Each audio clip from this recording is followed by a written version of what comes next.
Sí. Que fue ya muy tarde, pero ya empezamos a tener noticias de que habían aparecido unos cadáveres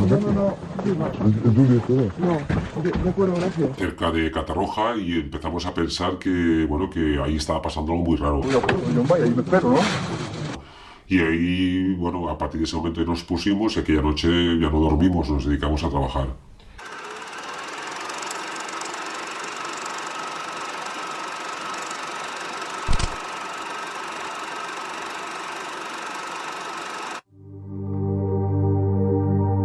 ...27 de enero de 1993...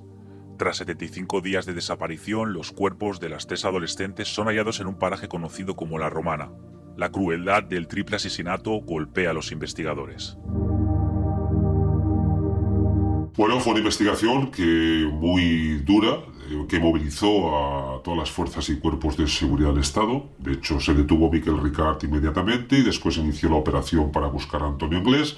Sí que es verdad que en los primeros tramos de investigación se cometieron algunos errores en la zona donde se descubrieron los cadáveres, pero después yo creo que la profesionalidad de las fuerzas y cuerpos de seguridad fue impecable, ¿no? A la hora de ir un poco atando cabos de lo que había sucedido. Bueno, la prueba fue lo que descubrieron, que era la receta que encontraron de un hermano de Antonio Anglés en el lugar de los hechos, y después se fueron añadiendo otras pruebas, como fue el coche, que todas las descripciones previas que se habían hecho del caso apuntaban a un coche de color blanco, de tamaño mediano, que era el coche de Antonio Anglés, y así poco a poco se fueron, digamos, cerrando las piezas que faltaban para ir apuntando a los culpables.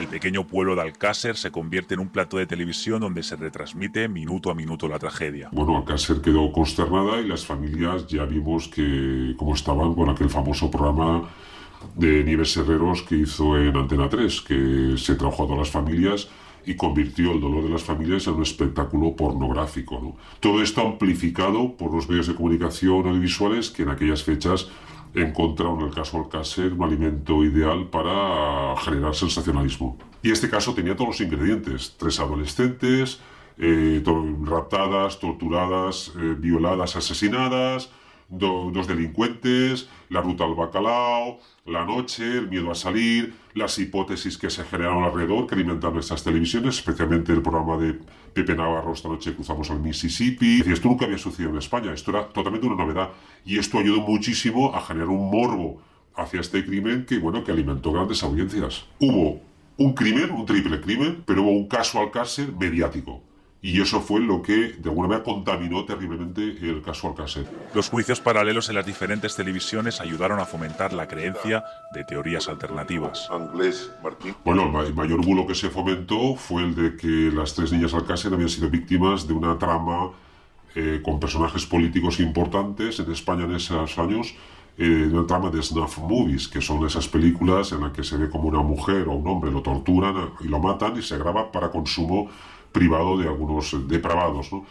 Bueno, yo creo que ese fue el principal bulo. De hecho, hay mucha gente que hoy sigue creyendo que es así, que sigue apuntando que hubo complicidades incluso por parte del Ministerio del Interior. Yo, con las pruebas que seguí, con los años que dediqué al tema, no he encontrado ningún indicio que me haga sospechar que esto es real. Yo sigo pensando, después de seguir el juicio, leer el sumario, escuchar los testimonios y durante muchos años siguiendo el tema, que fueron ellos dos, fueron Antonio Anglés y Miquel Ricard, porque esa noche deseaban, entre comillas, hacer una barbaridad y la cometieron con estas chicas. Quiero pensar que el padre de Miriam García, Fernando García, sufrió un shock enorme, como sufriríamos cualquier padre, pero creo que hubo personas a su alrededor que se intentaron aprovechar de él, le hicieron convencerse de algunas cosas que no eran reales, como después se fue demostrando, y a partir de ese momento este hombre entró en una espiral de hipótesis alternativas que yo creo que la acabaron consumiendo. La fuga de Antonio Anglés ayudó a sostener estas ideas. El misterio de cómo pudo escaparse y de su paradero fomentan aún más estas teorías conspiranoides. Hay un libro muy bueno que se publicó no hace muchos meses, se llama El Fugitivo, detalla muy bien la fuga de Antonio Anglés. Y este libro, que además es fruto también de una investigación periodística durante mucho tiempo, confirma 3 cosas. Primero, Antonio Anglés era un hombre acostumbrado a salir de situaciones muy peligrosas. Era un tío con una cierta habilidad. Segundo, era un hombre que tenía contactos. Y tercero, que era un hombre que tenía un dinero que se llevó con él, que le pudo ayudar a subir a algún barco en Lisboa para iniciarnos. Bueno, no es descartable y de hecho hay pruebas suficientes que apuntan a que pudo subirse en un barco mercante en Lisboa y marchar hacia Irlanda. Ahí es donde se pierde la pista.